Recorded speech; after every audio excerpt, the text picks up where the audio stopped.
few questions here. I will start with those regarding the HAJ. I look in the public bodies document, page 37, and on the summary operational plan, it reads, access to home ownership and the regularization of informal settlements will be enhanced for lower income households. Mr. Chairman, I have two communities in my constituency. Gilbert scheme in Dunbeholden, where the persons have paid up all the monies that they are to pay. And for over 8 years now, HAJ is unable to provide the titles. I have made representation over and over. I've gotten promises, and the residents are just sick and tired of the promises. And I'm here appealing and hoping that in this provision here, under that section that I read, those residents in Dunbeholden, in particular the Gilbert scheme, will get the titles for which they have long paid the monies. That's one. Two, in Quarry Hill, much work was done. Subdivision, titling, etc. A small portion of over 500 lots. Titles were prepared by HAJ, and the rest remain outstanding for years. We have begged and pleaded, and up to now, the titles are not ready. And I'm here again, Mr. Chairman, pleading and begging that that exercise be completed. If there's some cost involved, I'm pretty sure the residents are prepared to make a contribution towards it. But it is in the hands of the HAJ. And I've been getting explanation. I met with the chairman, I met with the executive director, back and forth. And as we speak today, at this moment, the matter remains outstanding. So I am on bending knees this afternoon, Mr. Chairman, for some resolution. If whatever it is to be done that I can do as member of parliament, I want HAJ to tell me. I will see to it that it's done. So I would like a response, not for the sake of a response, but what concrete plans are in place to deliver to these people. Mr. Chairman, these are the lower income persons in our country. They look to us as government to resolve their challenges. And when we are not responding to them, they become hopeless and give up on their country. And we want to preserve their hope in the country. So I'm leaning on you, Chairman. I'm leaning on the minister. I'm leaning on the Deputy Prime Minister who is in the House today. I'm leaning on the whole Parliament to help to bring a resolution to this very long outstanding matter. I want to get some response to that before I go on to the works, roads in my constituency. And the member of parliament sitting over there says he will not vote for me again unless the road is fixed. Please keep to the line item and the page that you're supposed to be on. Member, I am very happy you have reached a point where you are willing to assist the HAJ. As you are aware, some 569 lots exist in the Quarry Hill area, of which a project was started to regularize the 569. We got the HAJ, I'm advised, got to 161 titles in the Quarry Hill area. However, the work had to be stopped. It was stopped by an individual, a stakeholder with a lot of authority.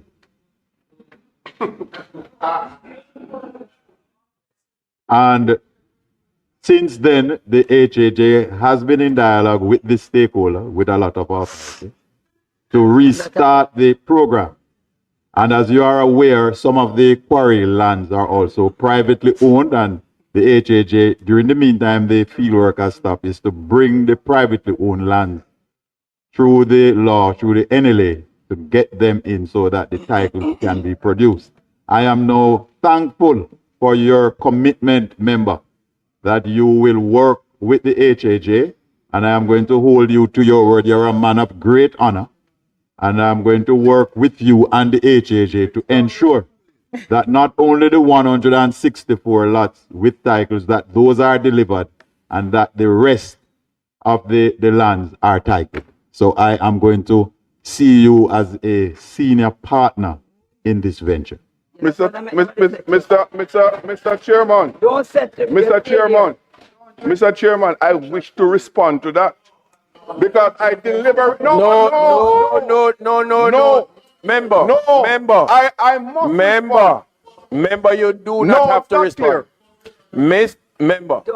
Member, you gave your word earlier that you're asking that HAJ tells you how you can assist.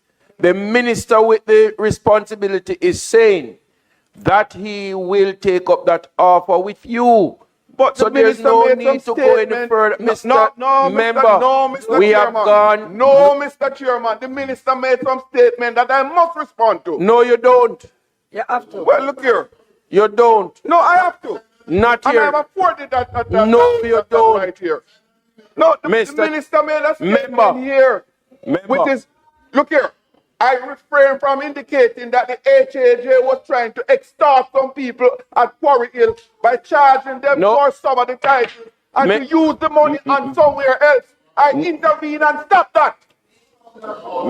If that is the intervention you're talking about, yes, because I went there and sent them letters behind my back. Mr. Charging them $1 million.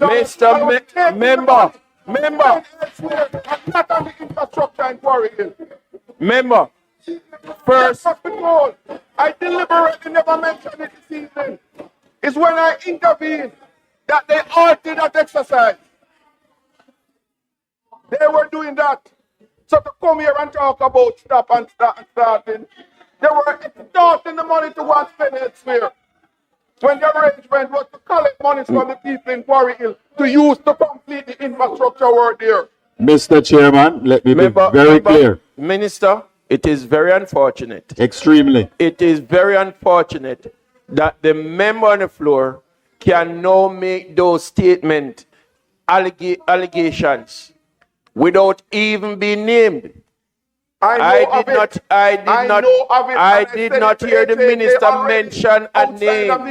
The minister mentioned just a person. So I don't know how you're Chairman, the member has made some statements. I would like to invite the member when we meet to provide the necessary proofs and evidence of his allegation. I have it. Because I am still going to meet with the member because I still hold him as an honorable gentleman. Thank you very much. I have some words I want to speak to. That was about the titles, some house. Mr. Chairman, through you to the minister. I see where the road widening exercise from Nuggerhead, which has started and welcome. It is part of a 3-phase exercise. One involved Grange Lane, which has been completed, which is welcome, in East Central St. Catherine. And the project, which is over 5 years old, has finally get going. Mr. Minister, the challenge I have, and I plead to you, the widening exercise now from Nuggerhead through to Elsha Road. As I understand it from the NWA, the traffic through Nuggerhead via Marine Park, Brayton Phase 1, will be diverted onto Brayton Parkway. And that necessitated the widening of a portion of that road to take the traffic coming through Naggerhead.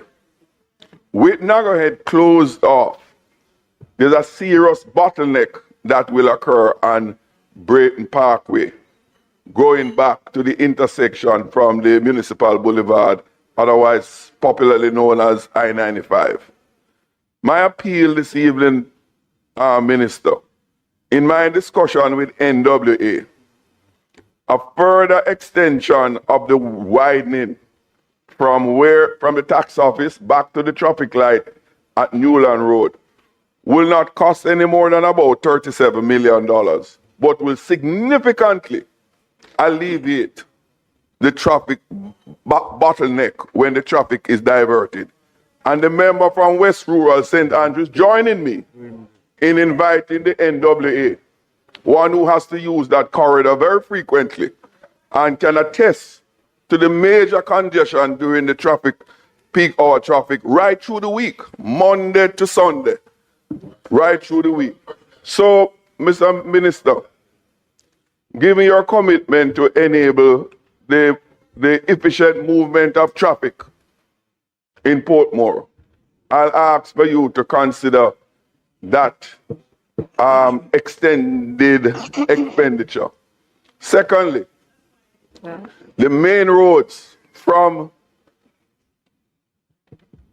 that same Texaco station by where the widening is taking place, along Brayton, Old Brayton, through to Dunby Old, through to the Spanish Town bypass. That is not a South St. Catherine road. That's a major road that carries a lot of traffic from the toll road, from Portmore into Spanish Town, Western Jamaica. It is in a terrible condition. A lot of traffic use that road. Some repairs started on it last year under the REACH program. They dug up some portion and they never completed it, and it has gotten worse. And there are two members of parliament here who can attest to that, the veracity of my claim. And there's a second main road from the I-95 Municipal Boulevard in the vicinity of Caribbean Estate through to Spanish Town. And that road, in fact, is shared by the Member of Parliament from East Central St. Catherine. It is in a deplorable condition. And the residents along there and the motorists that drive that corridor asked me to appeal to my fellow Member of Parliament to join me in appealing to the NWA as a matter of urgency, not for South St. Catherine and even not for East Central St. Catherine, for the motoring public on a whole, to attend to that road. My question, look here. Member. In closing, Mr. Chairman, in closing. Are you going to close the question? Yes, closing question. Please. Mr. Chairman, Mr. Minister, I'm asking you, for this year, I've gone through the book and I can't see any program. Every page under your ministry I went and I can't see any allocation to deal with those two major roads. Could you advise me if that will be done in this fiscal year? And if it's so, about what time? Thank you, member, for your intervention.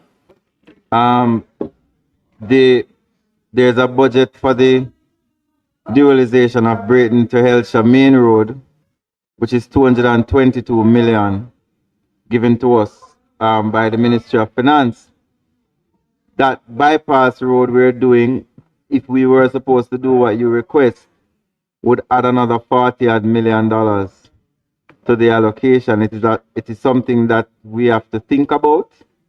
So I'm not going to be able to give you a definitive answer today, but we'll look into it. As it relates to those two roads that are pretty much parallel to Spanish Town, that is I-95 and the Salt Pan Road, we know that these roads are challenged, and so are a lot of roads across the island.